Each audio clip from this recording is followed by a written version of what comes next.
My parents stole my college fund to cheer up my perfect sister after she failed, so I publicly exposed their lies. I'm 17, and not too long ago, I had a run-in with my parents that left me completely furious. My grandmother, the only person in my family I was truly close to, had left me an inheritance to pay for college before she passed away. But instead of honoring her wishes, my parents decided to hand my share over to my older sister, Alice, who's 19. Their reason? She had failed to get into her dream college for the second time, and they thought she should use my money to start a business instead. The blatant favoritism stung, and the idea of them taking what was rightfully mine just didn't sit well with me. So, I came up with a plan to expose their hypocrisy in front of everyone. Now, of course, I'm the one being called names for it. Before I get into all that, I should explain my relationship with my grandmother and my family dynamic. I grew up in a well-off household with my parents, my grandma, and Alice. Although my parents were financially successful, they never missed an opportunity to remind us of the struggles they had faced as immigrants.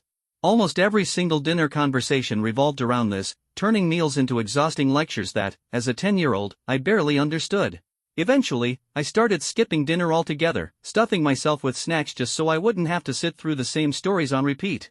I tried talking to Alice about it, thinking maybe we could bond over our shared frustration, but she couldn't have cared less. She would just wave me off and tell me to mind my own business. The only person in the house who saw things the way I did was my grandmother. She was what you'd call a cool granny, always sneaking us snacks, cooking our favorite meals, and even taking the heat from my parents when Alice or I got in trouble. But while she stood up for me, Alice never did. She didn't just ignore me at home, she pretended I didn't exist at school, too. And if that wasn't enough, she also made me do her chores, knowing full well our parents wouldn't lift a finger to stop her. It didn't take long for me to realize that, in my little world, it was just me and Grandma against everyone else. For a while, things were manageable, but everything started shifting when I entered high school. Alice was getting ready to finish hers and had set her sights on a few colleges, while Grandma's health was rapidly declining. My parents did everything they could to help, but her condition only worsened until she had to be hospitalized. The thought of losing her consumed me. I couldn't concentrate on anything, knowing the only person who had ever been in my corner was slipping away. Thankfully, she pulled through, but the doctors made it clear that she needed full-time care. The moment I heard that, I volunteered without hesitation, but my parents shut me down immediately. Even though they had more than enough money, they claimed they couldn't afford a private nurse. Their solution? Sending Grandma to a senior home. I was devastated. I begged, I reasoned, I even threw tantrums, but nothing made a difference. My parents wouldn't budge. In the end, Grandma was the one who comforted me. She told me she didn't want to be a burden to me or my parents, and that this was the best choice for everyone. I packed her belongings with tears in my eyes, and the day we dropped her off, I noticed something that made my stomach turn. My parents looked relieved. At that moment, I was done with them. I cut myself off from everyone at home, barely engaging in conversation. I spent most of my time at the library or at my friends' houses, only returning to eat dinner early and head to bed before my parents even got home. It was made painfully clear to me, over and over again, that Alice was the golden child, the one I was supposed to admire and aspire to be like. I ignored every word of it. The next year was rough for all of us, but for different reasons. Grandma's condition continued to deteriorate at the senior home, my mother lost her job, and Alice, well, she completely lost her way. She fell in with the wrong crowd, stopped focusing on school, and torpedoed her chances of getting into a decent college. Meanwhile, I was thriving. All those nights at the library and the solid friends I surrounded myself with paid off. I did well academically and had my dream college in mind, feeling confident that I'd get in. With my mom now unemployed, she needed something to keep herself busy, so she made Alice her new project. She micromanaged everything, her schoolwork, her schedule, her life. Alice, of course, hated it. Our house turned into a war zone, with screaming matches breaking out almost daily. And with one less paycheck coming in, my parents suddenly realized they couldn't afford to keep Grandma at the senior home anymore. The news that she was coming home was the best thing I had heard in a long time. I was overjoyed, but when she finally returned, it was clear the atmosphere in the house didn't sit right with her. One night, her health took a serious turn for the worse, and I stayed up to take care of her. That night, I saw her in a different light, not just as my beloved grandmother, but as a woman who had lived a full, incredible life. As she drifted off to sleep, she shared stories from her past, ones I had never heard before. Before closing her eyes, she pressed a gold necklace into my hands, telling me it was for being such a wonderful person. The next morning, my father broke the news: Grandma had passed away in her sleep. Her wake was held a few days later, and I barely had the strength to attend. I felt like I had aged 10 years overnight.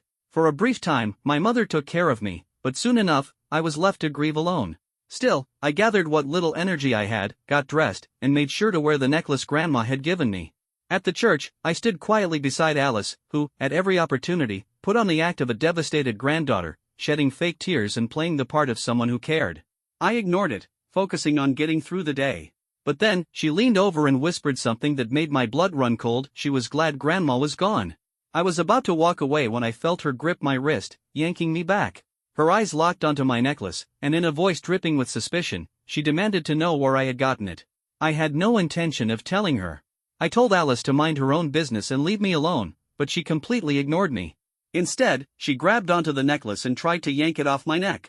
Before I could even react, my dad caught sight of us and immediately pulled us aside, demanding to know why we were causing a scene. Alice didn't waste a second before playing the victim. She pointed at the necklace and whined about how I had something she didn't. My dad's eyes flickered to it, and the moment he recognized it as my grandmother's, his whole demeanor changed. But instead of standing up for me, he jumped straight to accusing me, asking if I had stolen it from her. I was already feeling sick that day, and this accusation hit me like a punch to the gut. Completely taken aback, I told him that Grandma had given it to me before she passed and that he had no right to call me a thief when he had no proof. Alice cut in again, arguing that since she was the older sibling, she was the one who should have it. My dad turned to me and, in the most matter-of-fact tone, told me to hand the necklace over. I was stunned. I actually asked him to repeat himself, hoping I had misheard, but he simply sighed and said he didn't have all day to argue with me. I needed to give it to him immediately. There was no way I was about to hand over the last thing my grandmother gave me. I looked him straight in the eye and said no. By then, people around us had started noticing. My dad's expression darkened, and in a hushed but firm voice, he gave me an ultimatum: either I handed over the necklace or I left the wake. Without hesitation, I turned on my heel and walked straight home. When my family came back, all hell broke loose.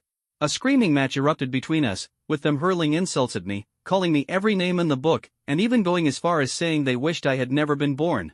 As much as their words stung, I stood my ground and made it crystal clear I couldn't wait for the day I would leave their house and cut them out of my life for good. From that day forward, I had no contact with them beyond what was necessary. I got myself a part-time job and started contributing to groceries and rent, but that was the extent of my involvement in the household. It didn't feel like home anymore, just a place I was renting a room in. But honestly, the distance worked in my favor. With no family drama to weigh me down, I refocused on my academics and personal goals, bouncing back stronger than ever. Alice, on the other hand, wasn't so lucky. Even with my mom bending over backward to help her, she still couldn't get the grades she needed. In the end, she decided to take a gap year, claiming she needed time to travel and figure things out before applying again. What shocked me was that my parents actually agreed to this. Lately, they had been complaining about being short on money, so I couldn't understand how they were suddenly able to fund her little adventure. One night, while heading to the kitchen for some water, I accidentally overheard my parents talking. They were discussing the college funds my grandmother had left for both Alice and me. It turned out that they had full control over the money until we turned 18, and instead of saving it for its intended purpose, they were using Alice's share to finance her travels. A chill ran down my spine when I realized the truth. There was a very real chance I would have never seen my share of that money at all. Knowing that I had financial security for college gave me the freedom to push myself even further. I threw myself into my academics and extracurriculars, and it paid off. By the end of the year, I was not only excelling but had also been selected as the valedictorian for my graduation. My parents showed up to the ceremony, suddenly playing the part of the proudest parents in the world, acting like I was their golden child. I saw through it, of course, but for the sake of the event, I put on a mask and went along with their charade. A week later, I received an email from my dream university. I had been accepted into my chosen program. The moment I read the words, I broke down in tears, sobbing alone in my room for nearly an hour. When I finally composed myself, I went downstairs, eager to share the news. But as I entered the room, I saw Alice had returned from her travels, and she was a complete mess. She was crying, and from the tense atmosphere in the room, I knew something serious had happened. The only updates I had heard about her while she was away weren't good. People had whispered about her getting into drugs and struggling with her mental health. Seeing her like that, I knew something had gone terribly wrong. But I had waited so long for this moment, I had to tell them about my acceptance. Just as I opened my mouth to speak, my dad cut me off. His voice was sharp, telling me to read the room before I said anything. Confused, I asked what was going on. That's when he dropped the news Alice had been rejected from her dream college again. For a moment, I considered keeping my accomplishment to myself. It didn't feel right to announce it while she was having a breakdown. So, instead of saying anything, I turned around and quietly went back to my room. A week passed, and it was time to submit my enrollment deposit to secure my spot. That meant I had to finally bring up the topic of my college fund. When I sat my parents down and brought it up, their first reaction was to congratulate me on getting accepted. But the second I mentioned the fund, they suddenly acted confused, like they had no idea what I was talking about. I didn't buy it for a second. Calmly, I reminded them that I had overheard their conversation about the money and asked if they were really going to lie to my face. I made it clear that if they didn't hand over my rightful share, I would seek legal help to get what was mine. They were caught completely off guard. After a brief, tense silence, they finally admitted the truth. Since Alice was their star child, they had always assumed she would get into college, so they had used her entire fund on her gap year travels and entertainment. As for me, they never thought I'd make it this far. They genuinely believed I wouldn't need the money because, according to them, I was smart enough to get by on scholarships. I sat there, speechless. No matter how many times they had let me down before, this was something else entirely. I had never felt so alone. Sensing my disappointment, they scrambled to justify their actions. They insisted that since Alice hadn't gotten into college again, they were now planning to give her my fund to help her start a business instead. I was beyond words. The sheer audacity of it all. Trying to keep my anger in check, I simply told them to think about what they were doing one more time and went back to my room. Just as I was about to shut my door, I heard Alice approaching. I turned to face her, already exhausted by whatever nonsense she was about to spew. She was clearly high, her eyes unfocused as she started screaming at me, accusing me of trying to steal her money. I didn't hold back. I told her straight up that it wasn't hers and that maybe she should try living in the real world for once. That set her off. In a sudden burst of anger, she lunged at me, shoving me hard against the wall. The thud must have been loud because, within seconds, my parents came rushing in. My dad yanked Alice away from me while my mom asked if I was okay. But before I could even respond, they both turned their full attention to Alice, dragging her to her room to talk to her, leaving me standing there alone, bruised and shaken, without even a second glance. I picked myself up and made a decision. That night, I packed a bag and went to stay at a friend's house. I needed to be somewhere safe. The next morning, I returned home and asked my parents if they had reached a final decision about the college fund. Their answer? Nothing had changed. In fact, they were now even more convinced that Alice needed the money more than I did. That was the last straw. My parents decided to throw a joint party, one that was supposedly to celebrate my graduation, but in reality, it was just a networking event to help Alice make connections for her so-called business. I didn't expect anything different from them, but I had my own plans to make sure this party would be unforgettable. I played along, telling them I was completely on board and even offering to contribute by making a business introduction video for Alice. The very next moment, I found myself in her room, asking about her business plan. It was immediately obvious that she had no idea what she was doing. Her explanation was so vague and all over the place that I had to step in and make it sound at least somewhat presentable. Once I pieced everything together into a decent presentation, she gave her approval without a single word of thanks, of course. Instead, she just smirked and said, "Congratulations on finally making yourself useful." A week later, the night of the party arrived.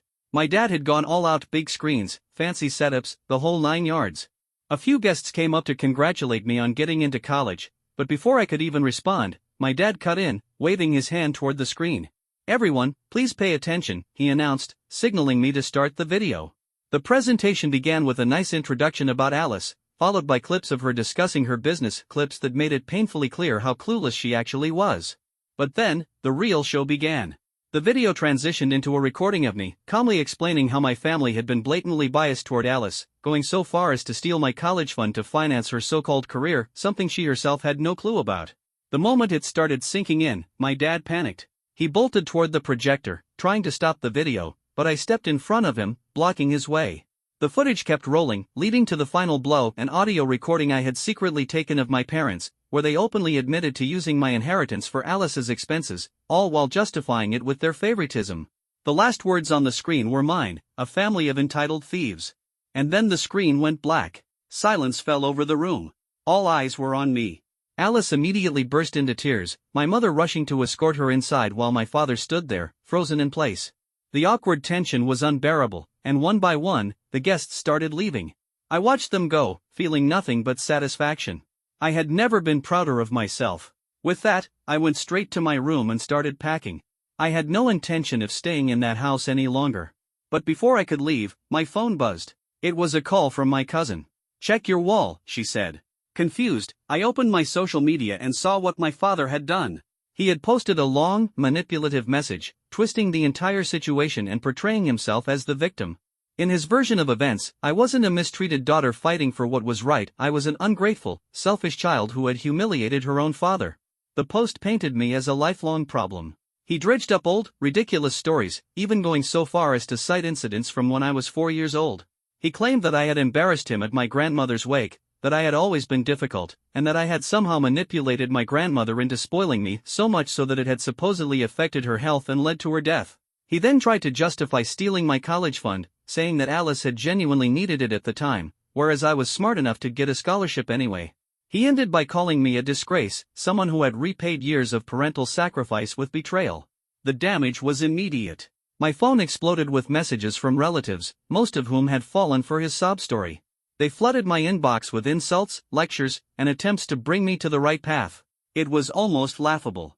He had practically admitted to everything in that post: the senior home, his favoritism, the stolen inheritance, but somehow, I was still the villain in their eyes.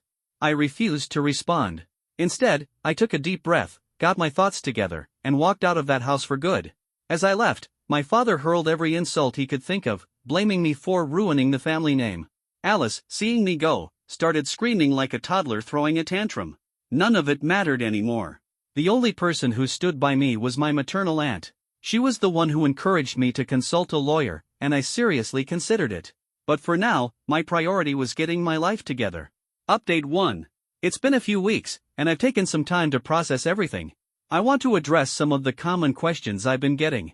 First off, I'm currently 17 but will be turning 18 in 2 months. Once I do, I'll have direct access to the inheritance my grandmother left me. A lot of people suggested contacting CPS due to the emotional neglect I faced. While I appreciate the concern, I don't see that as the best course of action. My parents may have been emotionally absent, but they did provide for me in other ways.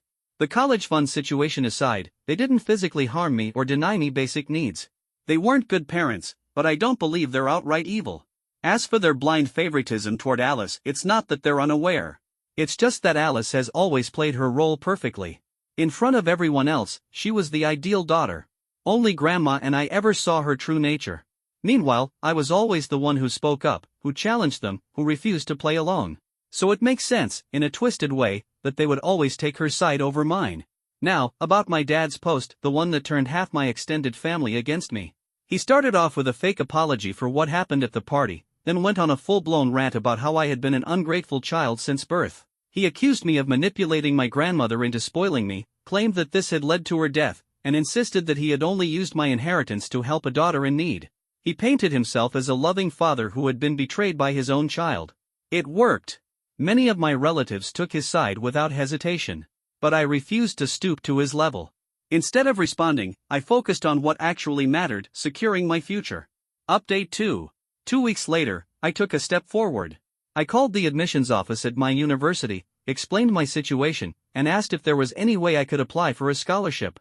Thanks to my strong academic record, they approved it. That meant I no longer had to rely on the inheritance. I was officially moving to another city for college by the end of the month. 2 days after I left home, I got a missed call from Alice.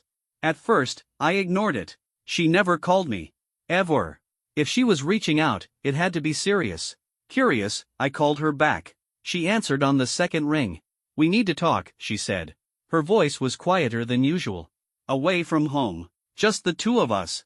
I wasn't sure what to expect, but after everything that had happened, I knew one thing for certain. Whatever she had to say, I wasn't going to let my guard down. I told Alice I'd think about it and text her later. The more I considered it, the more I figured, what harm could there be in meeting her? So, we agreed to meet at a cafe behind our old school at 5 p.m. When I arrived, I spotted her sitting at a table with a few of her friends. That was the first red flag. I had assumed this would be a private conversation, but instead, she waved me over and invited me to join them. Trying to hide my irritation, I sat down and got straight to the point. "What did you want to talk about?" She wasted no time. "Would you be willing to hand over your inheritance?" she asked casually, like she was offering me a trade. I raised an eyebrow. In exchange for what?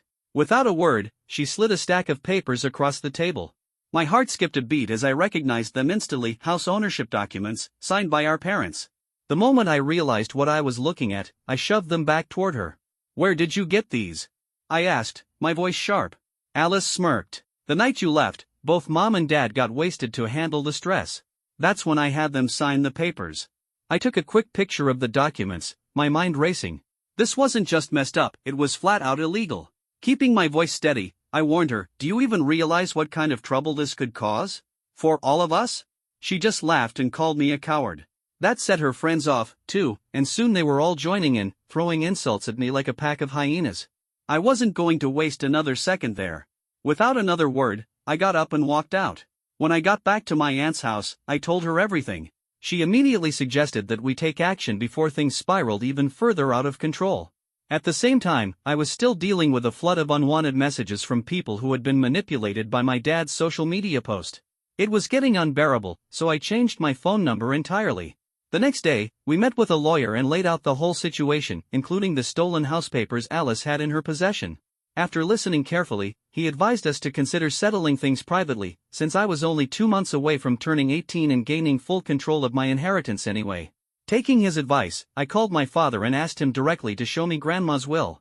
At first, he flat out refused. But when I mentioned the possibility of taking legal action, his entire tone changed. Suddenly, he was open to settling things out of court and promised to have his lawyer reach out to mine. I agreed and hung up. Update 3. I'm writing this update the morning after meeting my family again. My father's lawyer coordinated with mine, and a date was set for us to meet at their office. When I arrived with my aunt, I saw my parents already seated, wearing matching expressions of disappointment as if I was the one who had done something wrong. Alice was there too, sitting stiffly, her face pale. She knew I was about to expose what she had done. For the first time, I got to read my grandmother's will. It was clear and straightforward. My inheritance and Alice's were to remain untouched unless absolutely necessary. If our parents had to use the funds for our basic needs, that was allowed. Otherwise, the money was to be transferred in full to us on our 18th birthdays. My parents had no legal way of giving my college fund to Alice. I turned to them. "So, how exactly were you planning to do that?" They barely hesitated before answering. "We were going to have you sign a document voluntarily transferring your share to Alice," my father said, as if that was a completely reasonable thing to do. "Since you didn't need it." I felt my chest tighten. The sheer betrayal, the absolute disregard for me as their child, it hurt more than I wanted to admit. Tears welled up before I could stop them, but my aunt gently placed a hand on my back, grounding me. "Stay focused," she whispered. In the end, it was settled. I would receive my full inheritance when I turned 18. Before we left, I decided to do one last thing. I pulled out my phone and showed them the pictures of the house papers Alice had tried to use as a bargaining chip. At first, they looked confused. But when I told them how she had tricked them into signing those documents while they were drunk, their expressions changed to pure rage. Without another word, they stormed out of the office with Alice in tow. Later that day, I received a copy of Grandma's will, allowing me to read it in its entirety for the first time. My aunt took me out for ice cream to celebrate my victory, and for the first time in what felt like forever, I truly felt free. That night, as I flipped through the will again, I came across something unexpected. Grandma had left a portion of her money for charity, which my parents had full control over. And as for my inheritance? It was way more than I had ever imagined, nearly 3 times the cost of my college tuition. She had also left me a box, stored in her bedside drawer. I remembered all the stories she had told me, tales of her youth, her struggles, and her victories. She had worked so hard to build something, and now, her legacy was being passed down to me. Update 4, final update. This will be my last update since everything is finally under control. A lot went down at my parents' house after that meeting. A neighbor, who was still in touch with my mother, filled me in on the details. The moment my parents got home with Alice, they tore into her. They spent 2 hours berating her, telling her what a complete disappointment she was. They even admitted that if they had trusted me instead of her, they would have had a child who wasn't, in their words, a total waste. But Alice wasn't about to take that lying down. She shot back, telling them that if they had treated us like children instead of projects, maybe we would have turned out better. My father wasn't having any of it. He demanded that she hand over the house papers immediately. She went quiet. When she refused to answer, they made a decision I never thought they'd make. They called the cops on her. At the station, Alice kept her mouth shut until she realized how serious the charges were. Only then did she admit what she had done. She had sold the house papers to some guy for a $40 bottle of alcohol. The police tracked down the man, who turned out to own a small grocery store. Thankfully, he had kept the papers, finding it suspicious that someone would trade a house for booze. My father got the documents back and, to my surprise, decided not to press charges. Instead, he took Alice back home. The next day, he called me. His voice was softer than I'd ever heard it. He said they wanted to talk. With my aunt's approval, I went.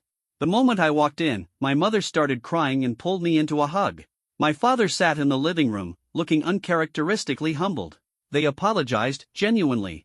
They admitted they had made terrible mistakes and wanted to rebuild our relationship if I was willing to give them a chance. I agreed, deciding to reconnect with them before moving away for college. As for Alice, she had been admitted to rehab for her addiction. She wouldn't be back until next summer. My father even deleted his manipulative post and replaced it with a public apology to me. I didn't receive any calls from the relatives who had attacked me earlier, and honestly, I didn't care. I let it all go. I also retrieved the box from Grandma's room. Inside was a stack of notes, journal entries spanning her entire life. That night, I read through them, crying as I felt her presence with me once more. The next day, I suggested that since Alice had no clear path forward, maybe she could turn those notes into an autobiography with my parents' help. They were thrilled by the idea. Before leaving for college, I decided to share part of my inheritance, some for my aunt, who had been my rock, and some for my parents to help support Alice's future. When I saw Alice before leaving, she looked healthier, happier. She even apologized. I told her it was all water under the bridge. Then, with my grandmother's gold necklace around my neck, I said goodbye and stepped into the next chapter of my life.